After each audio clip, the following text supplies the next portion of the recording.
Well, hey, hey, hey, hey. This is your minister of mayhem, Brother Barney, and welcome to Pulpit with the View, the online radio show where we take a look and talk about the lighter side of being in church. Come on in. You're welcome. Come on. Bring it, bring it. Yes.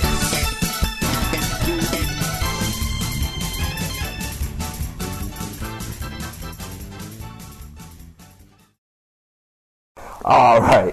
The topic for today, we're going to be talking about good old preaching and preachers. Yes, yes. We all love them, love the word, love to hear from them, love to see them, and love to watch them. And the funny thing about sometimes is how you may meet the preacher going to the pulpit and he greets you, you say hello and whatnot. He seems like a normal kind of guy. You know what I mean? Mm-hmm. And you know, you see his voice and you talk to him and he's like, God bless you, it's good to see you, good to see you. But something happens when he gets behind the microphone to his voice. And what used to be, good to see you, comes out kind of monstrous. It's like, good evening, saints. Bless the Lord all times, and his goodness shall forever. And I'm like, what happened? What happened? Yeah. You know what I'm talking about. I know exactly what you're talking about. I think there's almost like a studio. There's a preaching voice, and then there's a speaking voice. It seems like when the preaching voice comes on, you know, because all of a sudden, you know, it's almost like somewhat like entertainment, although this is not entertainment, obviously. But what happens is that the preacher kind of changes personality. You know, it seems like once he gets in the pulpit and getting ready to speak, so the voices kind of change. And I had a similar situation. There was I've heard a preacher in the beginning of the sermon, you know, and they turn. I've seen them turn voices in the midst of preaching. No, man, you kidding me? So in the beginning, it'd be like, "Hello, thank you for allowing me to speak at your conference. You know, to give a good example, and thank you for the preachers of the house who allowed me to speak this afternoon." And shoot, midway through the sermon, and the Lord said, "We come in, the lady of the body, and the sheriff, you know, the chariot, you know, backflips and rolling." Like, what happened to the dignitary? Oh, I know it's the weirdest thing, but that's the way we do things. That's the way we do it. Yeah. I want to know what's up with the preachers who seem to be breathing, you know, just fine before or during the sermon, and then they get to a certain point where it seems like they need a respirator to make it through the rest of the sermon. What is that? That's called catching your wind.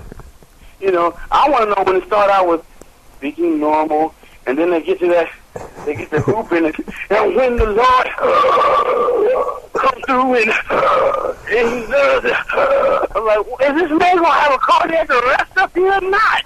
Dial 911 and wait. Yeah.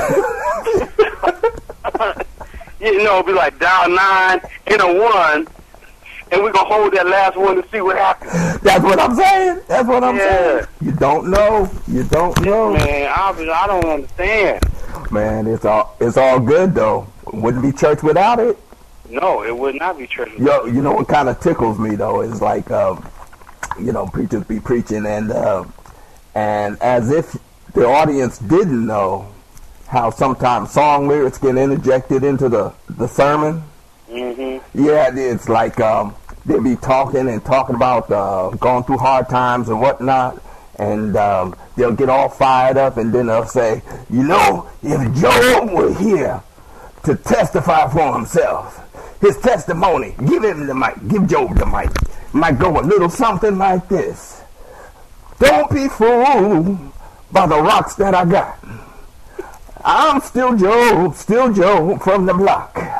I used to have a little, now I got a lot. No matter where I go, I know where I come from. Yeah. And you be sitting in the audience, it's like, where have I heard that before?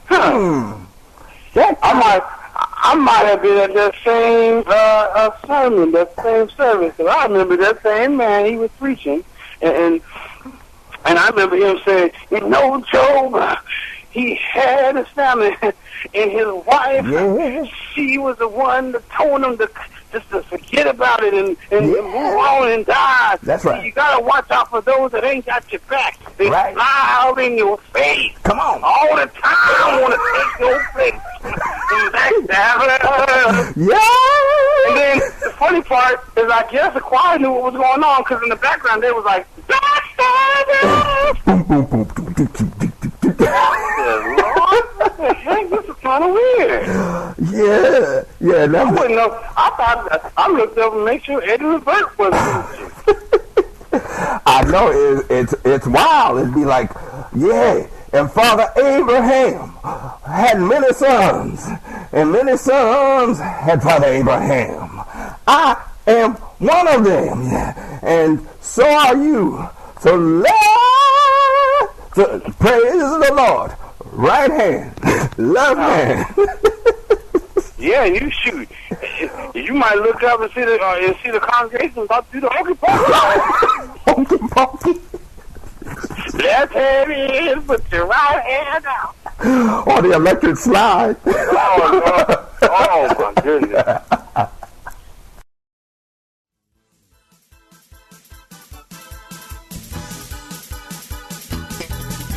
Well, that's our show for tonight. We thank you for listening, and remember, Proverbs 17:22 says this: a merry heart does good like medicine. Take care, and may God bless you. All right, let's go home.